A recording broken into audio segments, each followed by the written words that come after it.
faz muita felicidade. É maravilhoso vir pregar aqui porque o pastor abriram os céus, aí o louvor é maravilhoso, aí traz um amigo seu, o nome de Deus, para orar por você, aí fica fácil. Mas o tema de hoje não é um tema fácil. Deus me tocou hoje com uma palavra que é uma palavra difícil. Eu vou falar de casamento. Eita Jesus! A pessoa que está do seu lado aí, fala. Vai falar de casamento. Vai falar de casamento. Eita Aleluia. Jesus! Aleluia! Por que é importante a gente falar de casamento?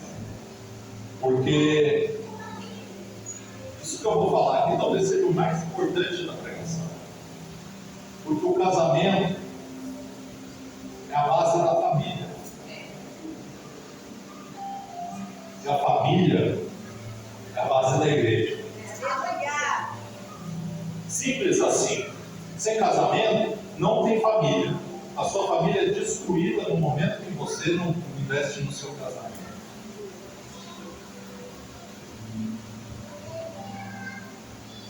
Isso é pesado. Não é uma palavra fácil para fazer. Se a base da igreja é a família, antes de vir para a igreja, a gente tem que olhar para o nosso casamento. Esse é um desafio muito grande, porque a agenda hoje ela bombardeia. Não é legal estar casado, você podia estar solteiro, você podia ir sozinho você vai mais rápido, porque você está arrastando essa pessoa.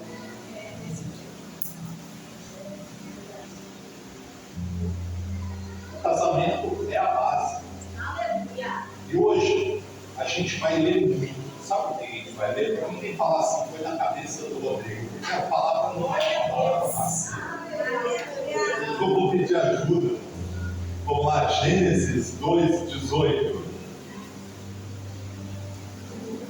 Então, para contextualizar um pouquinho isso comigo, Deus vinha criando as coisas, e falando assim: Deus criou e se alegrou, e Deus criou e se alegrou, e Deus criou e se alegrou. Mas quando ele chega lá em Gênesis 2:18, ele fala assim: disse mais o Senhor Deus: não é bom que o homem esteja só. Far-lhe-ei uma ajudadora que seja idônea. Então veja, de toda a criação ele vinha, se agradou, chegou no homem, ele fez uma ressalva.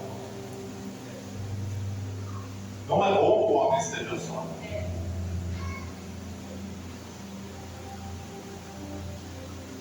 Não é nada bom. Isso é da boca de Deus. Isso é uma certeza divina. Não é bom que o homem esteja só. Mas também ele declarou. É decreto do Senhor. A mulher é ajudadora. E a mulher tem que ser idônea. Lembra completo? Falhei uma ajudadora idônea. É decreto do Senhor. Hoje a palavra está queimando, hein? Aleluia! Aí vamos lá para Malaquias 2:13. E depois a gente vai pular para Malaquias 14:16. Pode pôr já direto em Malaquias 2:14-16. Em Malaquias 2:13 ele fala assim: o Senhor já não atende às suas ofertas. O Senhor cortou as suas ofertas. Já não atende nada que você pede. E por quê? Ele vai explicar em Malaquias 2:14-16.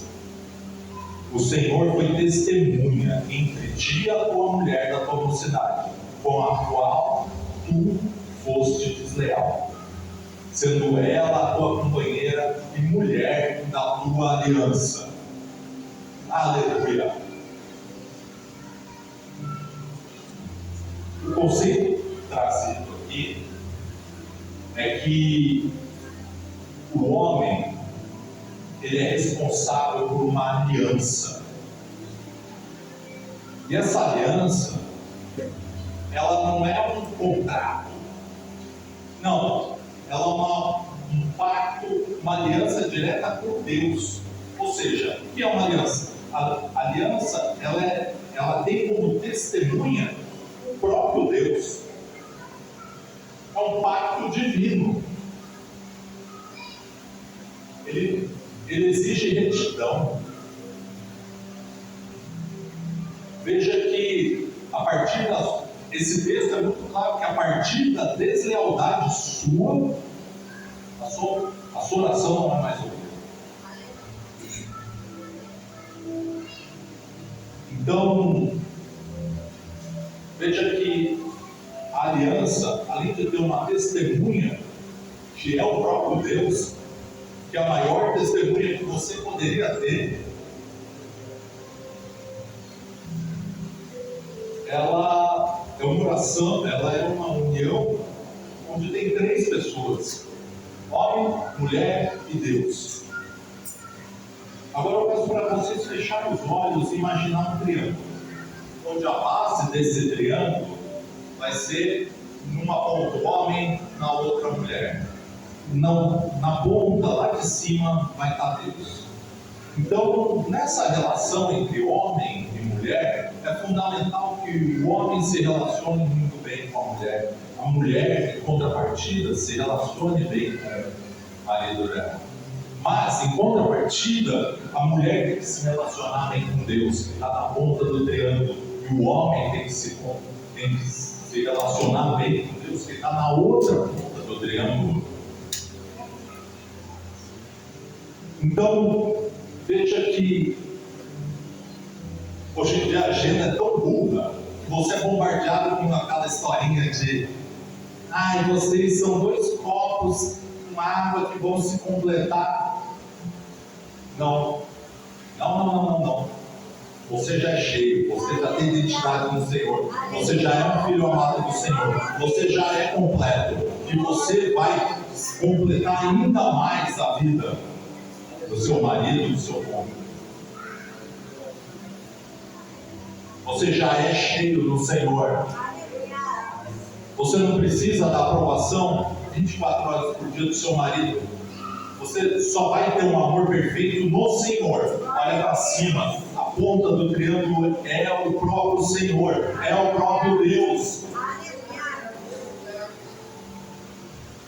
Isso daí é tão fundamental que a gente entenda, porque sem Deus, toda e qualquer relação está fadada a acabar.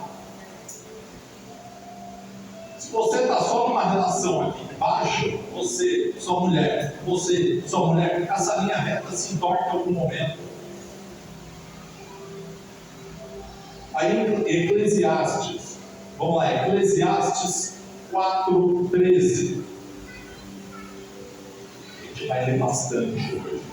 A palavra está diferente hoje. Hoje a palavra está bem amarrada, está bem fundamentada, porque essa palavra não é minha, essa palavra é do Senhor. Eu estou aqui para fazer em obediência. E a gente vai a fundo. Isso daqui não é tese, isso daqui é ordenança do Senhor.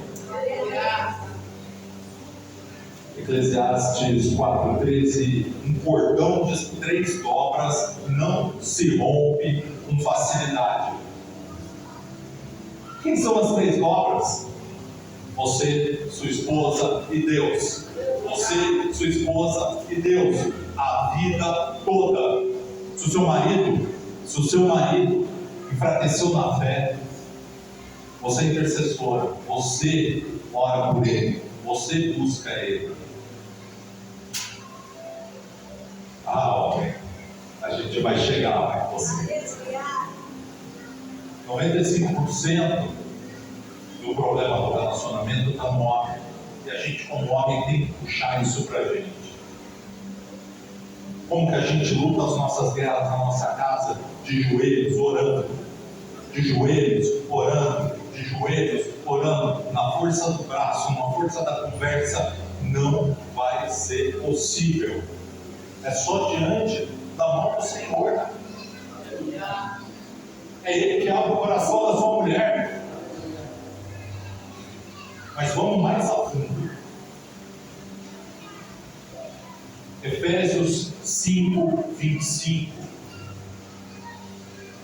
Maridos, amai-vos vossas mulheres como Cristo amou a igreja. Maridos, amai vossas mulheres como Cristo amou a igreja. Isso é tão pequeno escrito, mas ele é tão grande, porque como Cristo amou a igreja. Ele teve um amor sacrificial, um amor de entrega, entrega por completo. Eu estava falando agora, o que pegou mais difícil desse relacionamento é a postura do homem. E ninguém vai roubar isso, essa posição nossa. E a gente não precisa ser um homem forte aqui na terra. Não, músculos fortes, com uma voz assustadora, ou que seja perigoso. Não, a gente tem que ser um homem forte no reino dos céus. O homem forte no reino dos céus é um homem que não se furta de amar sacrificialmente a sua mulher. Aleluia! Não tem interesse, não busco a aprovação da minha mulher. Se ela está brava, eu fico triste. Não, a gente precisa ser muito mais do que isso. A gente não é guiado pelo que a gente sente ou pelo que a gente está vendo naquele momento.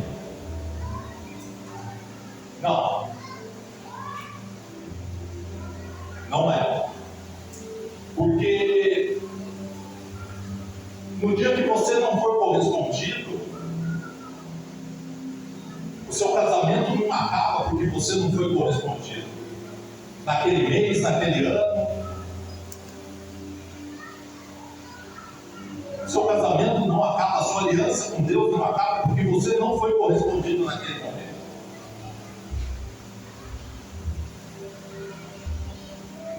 E sabe quais são os principais erros do casamento horizontal? E sabe por que a gente tem que pensar? A gente tem que ter humildade.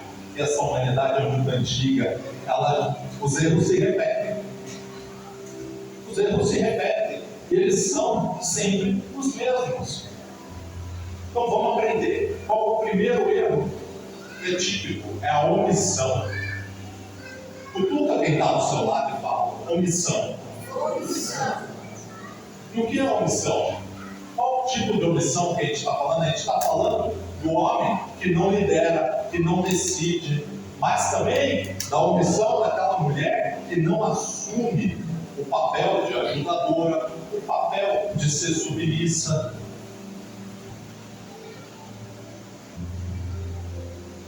O papel de ser idônea. A mulher não basta parecer ser idônea, ela tem que ser idônea.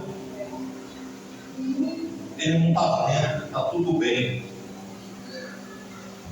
Vocês leram, acabaram de ler em Gênesis. A omissão é o primeiro dos erros. Cada uma das partes dessa aliança precisa saber o seu papel. O segundo erro comum é a frieza emocional. Um não expressa amor, um não sente empatia pelas dores do outro, não escuta, não toca, não alivia as dores do dia a dia. Cutuca a pessoa que está do seu lado e fala, eu não vou mais ser frio. Mas fala com convicção, porque essa frieza que você falou não dá. Eu não vou mais ser frio. Aleluia. A terceira é a falta ou fraqueza espiritual.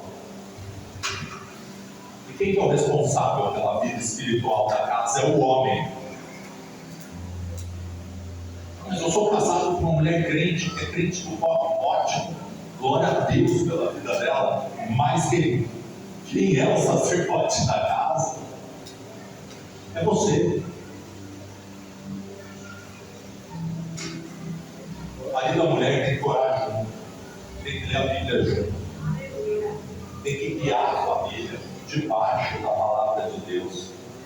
A gente não negocia. A gente não negocia os princípios nossos de cristãos. A gente não negocia o que é o mandamento do Senhor. Se a vida na sua casa está difícil, você que é homem, ajoelha e ora mais. Porque essa geração é uma geração vitimista, sabe? É muito triste ver homem vitimizando, porque é feio. É muito feio um homem vitimizado. Infelizmente, você é barrido com um monte de informação que está tudo bem chorar, está tudo bem ser vitimizado. Leia a Bíblia, irmão. Ninguém se vitimizou. Era deserto, tinha sol, não tinha água, não tinha comida. Jesus andava 35 quilômetros de sandalinha por dia. Aleluia! Esse tipo de homem que a gente tem que ser. Falei com a palavra dessa pessoa. Aleluia. Quarto erro é o orgulho. Casamento não tem orgulho. Sabe por quê? É um contrato onde um é uma estrela e o outro é um serviçal. Casamento não dá certo com orgulho. Não tem estrela. A estrela é Deus. Vamos lembrar do triângulo que eu falei no começo da pregação. A base do triângulo é você e a sua mulher, mas em cima, para cima está Deus. Você tem uma estrela, quem está em cima é Deus. Essa comparação é muito simples, mas a gente esquece porque o orgulho vai impedir de você ver seus erros, de pedir perdão, de não abaixar o tom da voz do teu marido numa hora de uma discussão. Cadê a sua submissão? Cadê a sua ajuda? E meu Deus, eu vou falar isso com muito temor, mas a agenda bombardeia a vida das mulheres, principalmente aqui em São Paulo. Foi a mulher para trabalhar das 6 da manhã às 7 da noite. E aí ela chega em casa, ela pensa que está cumprida a jornada dela, mas não, ela ainda tem que ajudar na casa dela. Lógico que ela vai delegar algumas funções, porque não tem como estar presente em tudo, mas ela é a ajudadora. É difícil falar isso, sabe, mas a agenda tem roubado a identidade das mulheres.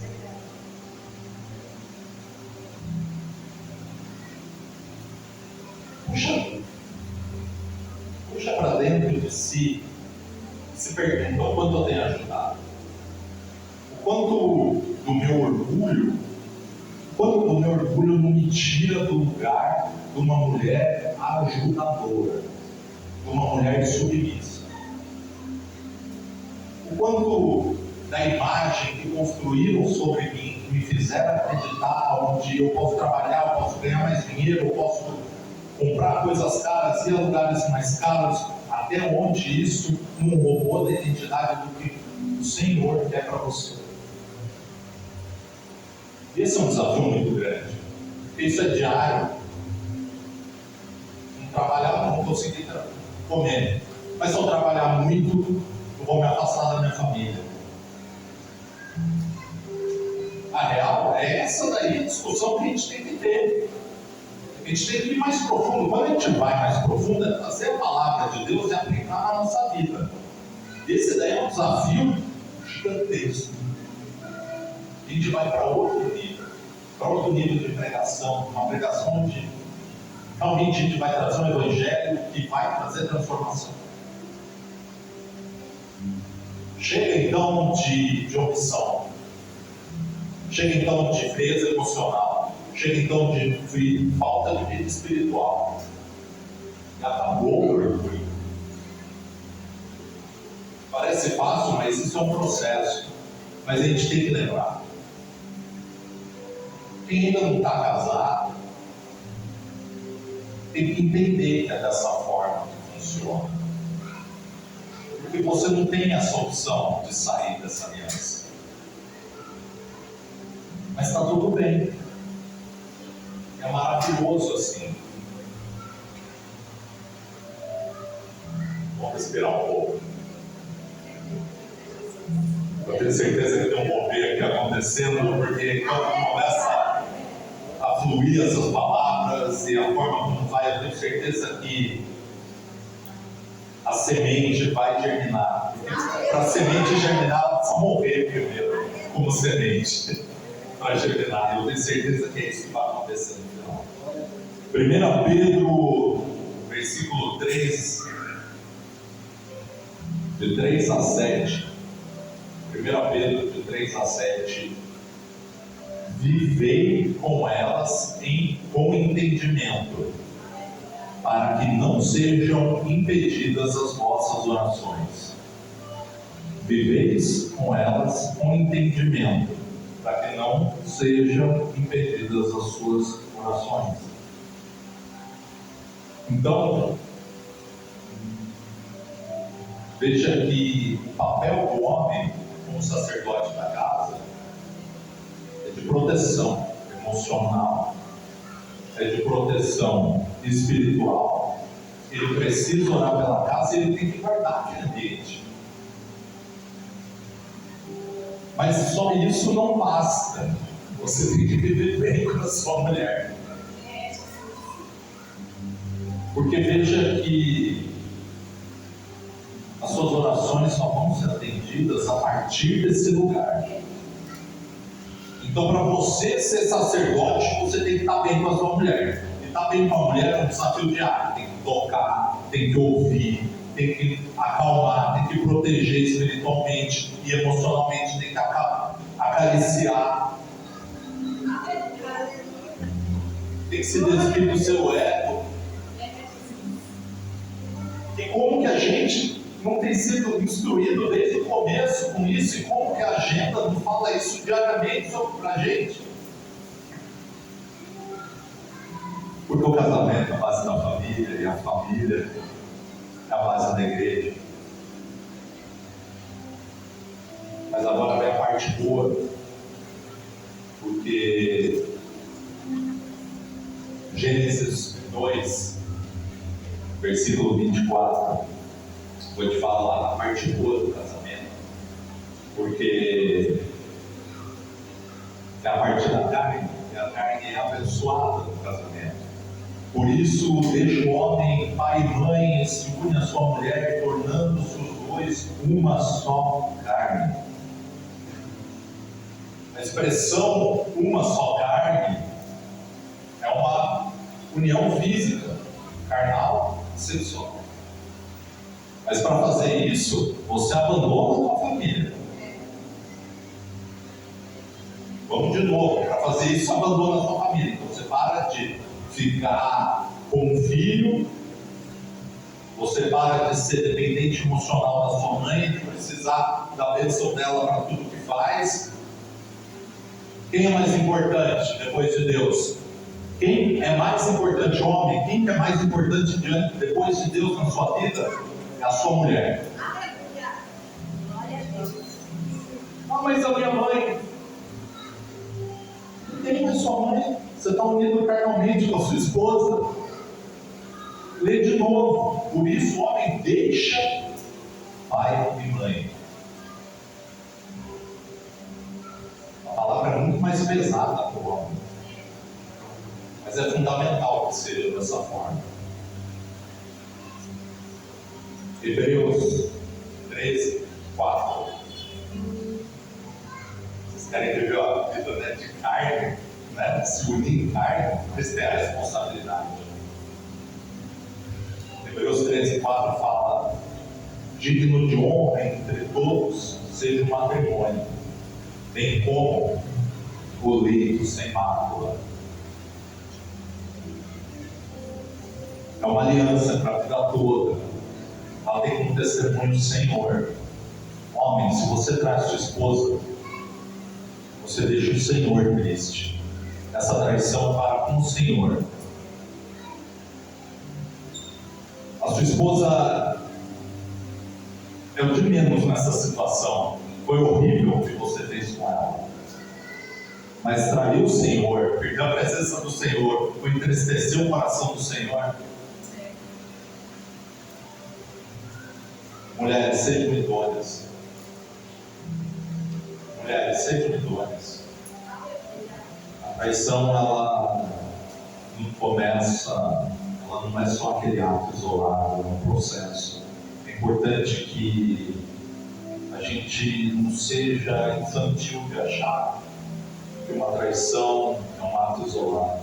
Ela é um processo daqueles erros que a gente comentou, da omissão, de não estar do lado da sua mulher, de ter orgulho, de não ter uma vida espiritual. Mas você não ser idôneo e aos poucos deixando pessoas, desejos entrando no seu casamento e permeando o seu casamento, o final dessa estrada é certo.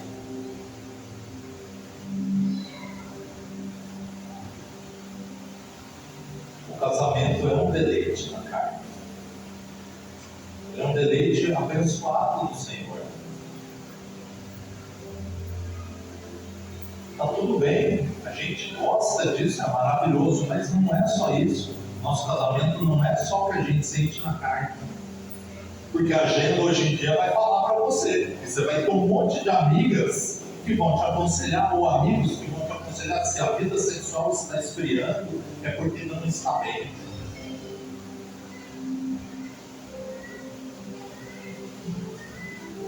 Não é só isso. Coríntios, 1 Coríntios 7, versículo 3 a 5. O marido conceda à esposa o que lhe é devido, e também a esposa ao seu marido. A esposa não tem autoridade sobre o seu próprio corpo, mas sim o marido. E também, da mesma forma, o marido não tem autoridade sobre o próprio corpo, mas sim a esposa. Não se privem um ao outro, exceto por mútuo consentimento e por algum tempo. Veja que essa carta aos Coríntios é uma situação onde era uma comunidade extremamente permeada pela cultura grega, e era uma comunidade onde o sexo imperava, comia solto. Eles viviam na carne de verdade, a comunidade de Coríntios. Então, quando Paulo escreve essa carta, ele não vai falar que o sexo é errado, tem que ser banido do casamento, não. Ele está falando que está tudo bem, é para acontecer. Seu corpo não é seu, é da sua esposa, seu corpo é do seu marido. Olha que maravilhoso que é isso, como isso daí é profundo. Ele fala, só é permitido se privar disso se for por algum tempo, mas aqui é para edificação da igreja, é por jejum e purificação. E se for de acordo mútuo.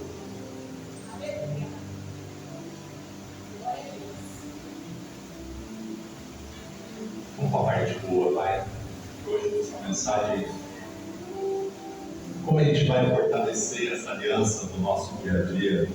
Porque essa aliança, ela precisa ser cuidada, é diário, é maravilhoso porque ela dá certo. O casamento não é um contrato, o casamento é uma aliança, e o casamento dá certo, e ele só dá certo se tiver o Senhor. E se o seu casamento der certo, a sua família vai dar certo. Primeiro de tudo, coloca Deus no centro e acima de tudo no seu casamento. Orem juntos, busquem a palavra juntos.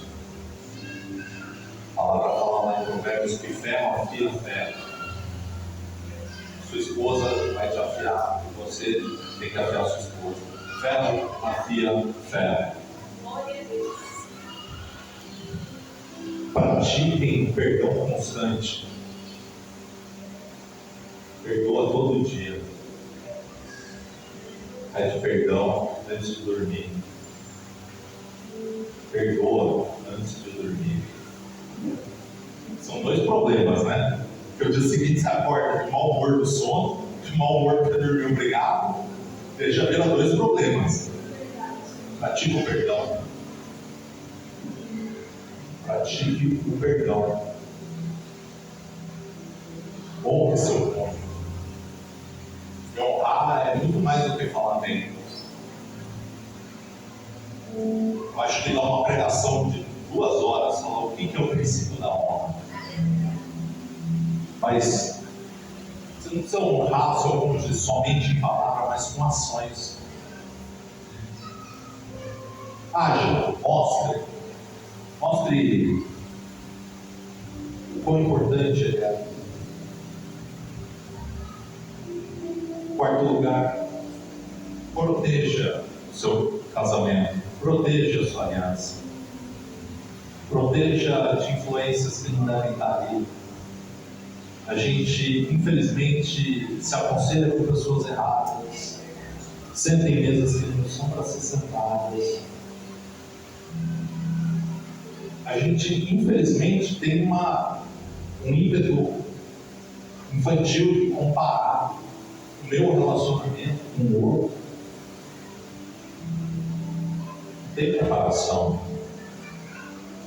Se cada um é de uma forma mediante o Senhor, é lógico que o relacionamento, o resultado é diferente. Proteja o seu relacionamento disso. Por último, o mais importante é lute pelo seu casamento. Não vai ser fácil. Dá vontade de abandonar. Dá vontade de sair correndo, dá vontade de gritar. Ainda mais quando as fases difíceis duram semanas, meses, talvez anos. Continua lutando porque de repente o que está muito difícil está muito próximo de um romper e de uma ação do Senhor. Eu estou aqui para dizer que se o seu casamento está por um fio hoje, Deus está apenas de uma palavra de salvar o seu casamento. Gostaria que todos ficassem de pé para a gente fazer um apelo, fazer uma oração. Curve sua cabeça. Senhor Deus, nós estamos aqui respondendo ao seu chamado. Eu sei que